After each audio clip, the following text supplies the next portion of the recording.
Babaji, Om, Babaji, Om, Babaji.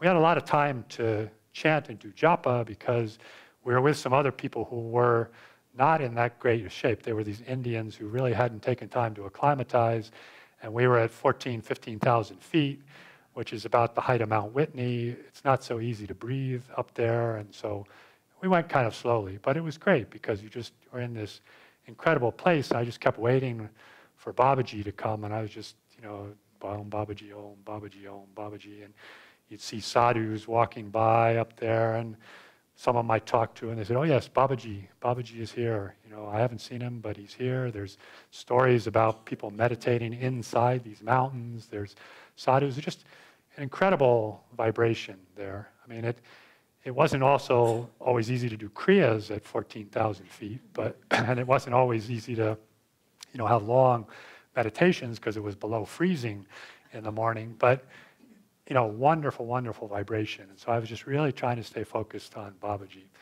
And it turns out we didn't actually see Babaji.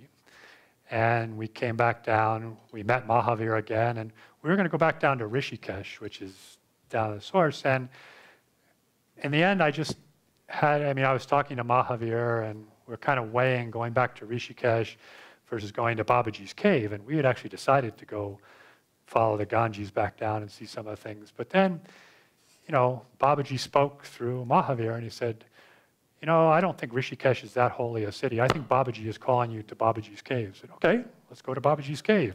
So, another up and over the mountain on these roads where it crossed my mind that the reason I didn't have an Agastya reading was because this incarnation may not be very much longer. Because those of you who have driven in the Himalaya know it's a bit of a hair-raising experience. But since I wasn't driving and I had no control over whatever, I just, okay, Babaji, it's in your hands, and you're going over these things and you're looking down, thousands of feet. But we made it to Babaji's cave, and I have to say it was sort of a surprise when I got there because there was nobody there or one other person. We had a chance to have a long meditation there, and we managed to get the cave open ahead of time than when YSS wanted to open it, but it all worked out. It was all perfect. Babaji was in charge. And as soon as I sat down to meditate, I got this feeling or this sense of just surrender. Just offer yourself up. And we're here, I'm here ready to receive you, Babaji.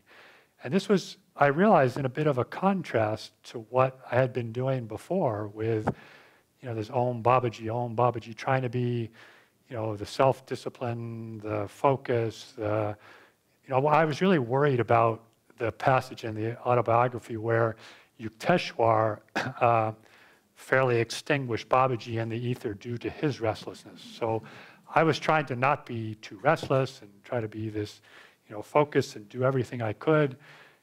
And that's good. But in the end, what is it that's going to really get us out of this karma? What's really going to get us out of this web that we've woven, out of this delusion that we're in? It's as Swamiji says, the whole of the spiritual path is offering up the ego into God's kripa, into God's grace. And that's what happened at that moment in Babaji's cave was, all this other stuff is good. Keep doing it. But don't forget, we're here. Just offer yourselves up, and you can get out of this delusion of